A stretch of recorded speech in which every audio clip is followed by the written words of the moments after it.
Cande de Leon. I'm a father and a husband, so I've been married for 29 years to Rosemary.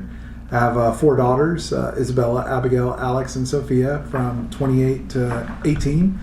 And here I work here at St. Vincent de Paul. I serve as the Chief Mission Engagement Officer, so I work with our 80 Vincentian conferences spread out through 40,000 square miles from central to northern Arizona, our community engagement, and our 17,000 volunteers that we have here every year.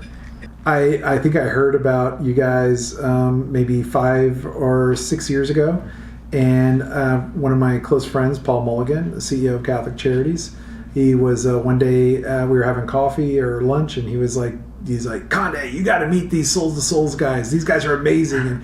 And he wouldn't stop talking about y'all. He just kept talking and talking and talking. And so I was like, all right, let me meet them. And then sooner or later, I met Jake and Alec in a little juice shop, and we had a conversation. And here we are, like 5 or 6 years later, and watching the way that Soles2Souls has grown. It's really it's amazing to see young people that care so much about community, that it's not just heart, but there's a lot of intelligence, there's a lot of intentionality, there's a lot of strategic vision, what they're trying to do, not just in their community, but in communities across the country, and really help the unhoused. And then on a whole other level, trying to build leaders in our schools. I mean, we need leaders. There is a void and a deficit in this country of leaders.